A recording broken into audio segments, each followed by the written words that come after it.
answer this question. Walking meditation, where is my focus? The breath, feet, or the body?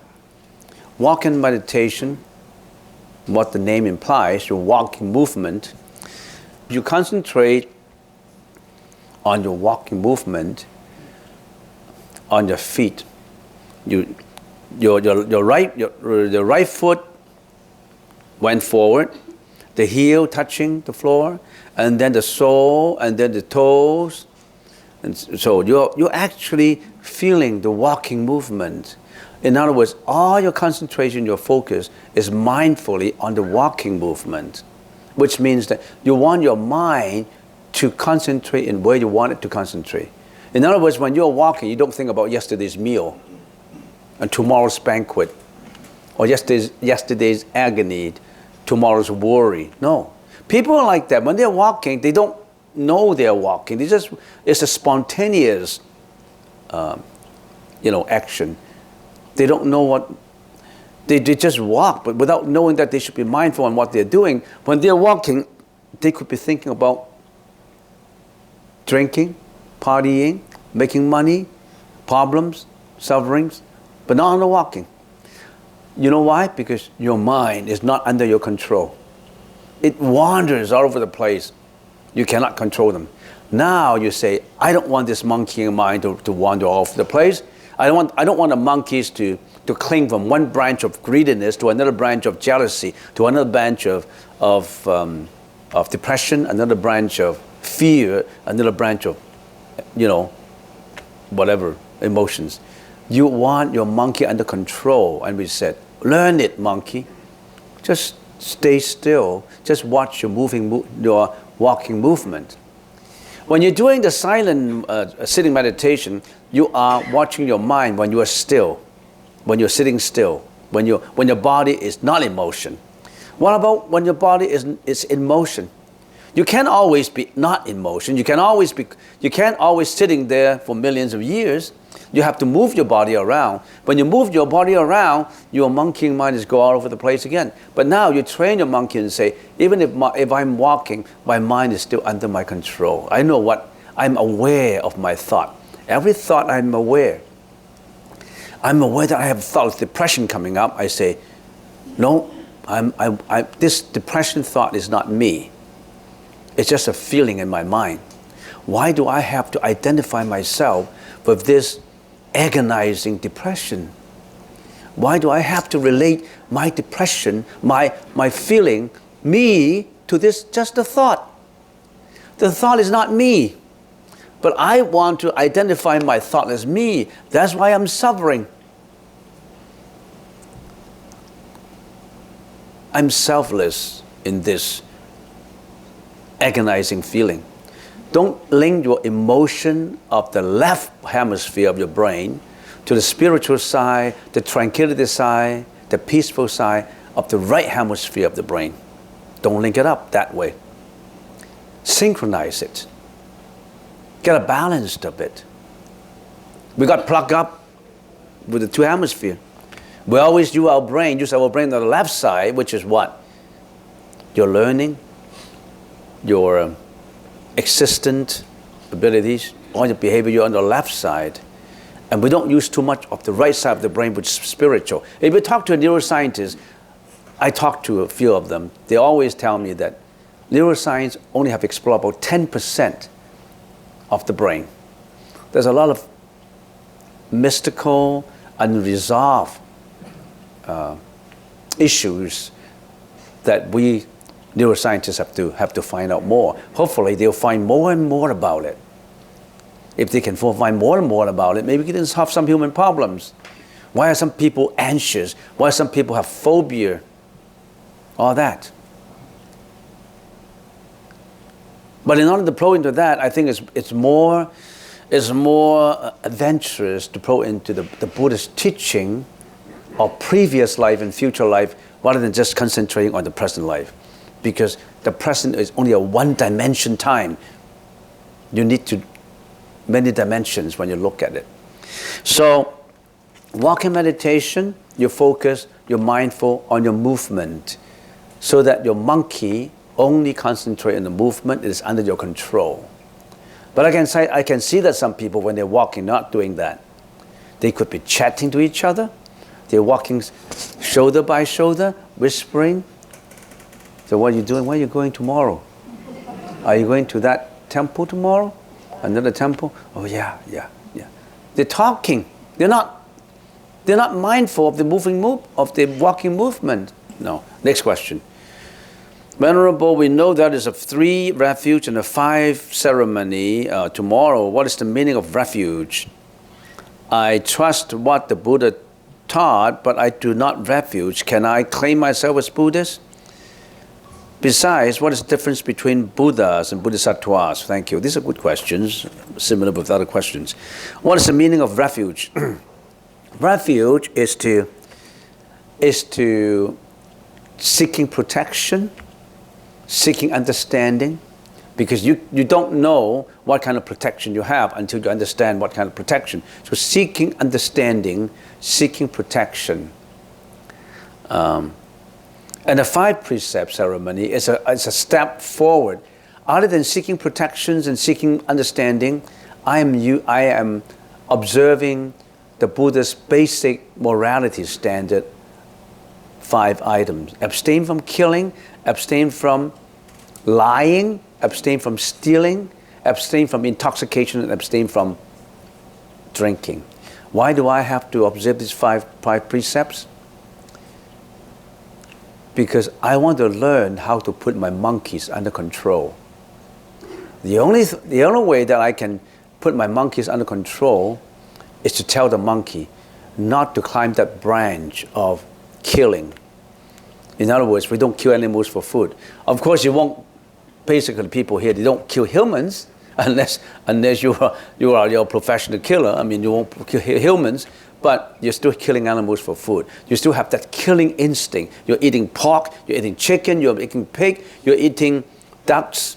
You are indirectly killing animals for food. It is not merciful, compassionate to kill other existence just to satisfy your taste buds. You know what you are doing actually? A weak meat eater? You are just trying to satisfy your taste buds because you don't need to kill animals for food. And say if I'm eating cucumbers and vegetables and all that and doing mixtures, you may think that my vegetarian food is not as delicious as your steak, your sirloin steak. But how do you cook your sirloin steak? You put in a lot of ingredients, vinegar, sugar, you name them. You're putting a lot of vinegars into the meat. If you don't put these ingredients into the meat, it just tastes tasteless. But you're putting a lot of flavors into the meat. And that flavor only satisfies your taste buds that you feel is delicious. But once it passes the threshold of the taste buds, gets into the throat, it is food. It becomes feces when it gets through all the intestines. On the other hand, if a vegetarian is eating, similarly, he also can satisfy his taste buds, but he won't attach to killing animals. Once the food passes through the throat, it's not the deliciousness that concerns anymore. It becomes feces that you have to excrete out from your body. So why do you have to involve with killing them for food? It's unreasonable. It's something that we should think about. You can keep warm with many ways. Why do you have to kill the minks for their fur? Why do you have to kill the seal for their skin? You know how people in the Arctic Ocean, how they kill the seals? They just kill them alive. Just skin them alive. Why do they have to do that? It's not necessary. Don't you think it's necessary? There's a lot of ways the humans can keep warmth in the body, not just with a fur coat. You know how many minks actually smoked to death to get to a fur coat? And how much a fur coat is selling for? Think about all these things. We have been created a lot of karma that pull us down. So, what is the meaning of taking refuge? Just getting back to the right track. You are seeking protection, you are seeking understanding. Now you start your first step in trying to understand about life based on the Buddhist teaching. You put your first step of understanding out. You have a second strive, first strive. In order to arrive at 1,000 miles of destination, you have to take that first step. That first step determines your destination. It's very important to take that first step. Have you taken that first step? Or are you hesitant? I don't want to take that first step. Do I have to be a believer of it? Do I have to take refuge? Well, am I being brainwashed? Am I being brainwashed? Why do I have to take that first step? Let me tell you, that first step is not a brainwashing.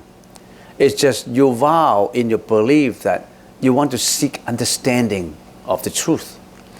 You want to be more intelligent. You want to listen to someone who is extremely intelligent and have wise and wisdom. You want to enroll as a student of that teacher. You're taking refuge. You want to enroll. It's just like going to university. There are two kinds of students. One kind of student is students who register to go into classes. Another kind of student is they don't register. They just sneak in. They are not registered students. They just sneak in and just listen. It's just like they sometimes come to the temple. I don't necessarily take refuge. I don't necessarily to term myself as a Buddhist. I just sneak in. It's just like a student who sneak in university classes and listen to the professor. Whereas this is a genuine registered student. What's the difference between a registered student and an auditor who just want to come in and go? What's the difference? I can tell you the difference. Number one, you don't have to take the examination. You are not bound by the examination. Some people I want to learn, but I wouldn't want to take the examinations. They never can afford the feeling of failure. So they don't have to take the examination. They don't have to buy the textbooks. They don't have to do the homework. There's a lot of don't. You think they will be a good student? The professor say, okay, turn to pages 21 to 35, read the pages at home, and do an essay on it. The registered students have to do it, right? But the auditor, he doesn't have to do it. He going to McDonald's. He going to party. And then tomorrow is the lecture day, 9 o'clock in the auditorium. The professor is going to give lectures. And this auditor student who's not registered and say, oh, I slept in. Now it's 10 o'clock, it's too late. So he never attend classes. He's not serious with his learning. So you're taking refuges, you become very serious in it. You want to take that first step out. You want to walk and walk and walk until you walk the board. You walk the board, you just don't talk about the board. Boardwalk. I like that word, boardwalk. Everywhere I go in cities in some countries, they always have that boardwalk along some, seashores. There's no point in talking about walking on the seashore. You just walk it. Enjoy the breeze. Enjoy the seagulls flying everywhere. The freedom of it. Not just talking about it. So, take the refuge. That means you become a very serious person trying to seek understanding. You want to go into that, what I always call it, a spiritual odyssey. You want to take that odyssey, not a Honda odyssey, a spiritual odyssey. Going to venture it. You find more and more and more in there. Okay, next. I trust what the Buddha taught, but I do not refuge. Can I claim myself as Buddhist? You can do what you like. Who cares? Why don't you call yourself special Buddhist? You can call whatever you want. Who's going to restrict you from calling yourself a Buddhist? You can say, I am Catholic-Buddhist-Hindu- you name them. This is me. Whatever you want to call yourself. Besides, what is the difference between Buddha and Bodhisattvas? Bodhisattvas have different levels. Bodhisattva is the person who wants to walk that board. He has taken some steps. If you have taken the first step, you're a beginning Bodhisattva. You have taken the first step. If you have taken already 2 miles, you still have another 10 miles to do, then you are a higher level Bodhisattva. Bodhisattvas have different levels. But you, if you have taken that refuge and taken that vow, you are a beginning Bodhisattva. Someone who wants to seek that understanding, and after he sought that understanding and completely understands it, he spreads the gospel around to help others, not just helping himself. He wanted not just about himself. He wanted to know the truth and then tell all the others the truth. In other words, he wanted to walk from the forest of suffering. He wanted to walk out. And once he walk out, he knows how to walk out. He goes back to the forest to tell all his folks, to draw the map to walk out, not just about himself. He's trying to save his folks too. A Bodhisattva not only save himself. The purpose of saving himself sometimes is mixed with saving all his folks, how to walk out from the forest of suffering. That's a Bodhisattva, not concerning himself. We call that compassion. Compassion is unconditional giving.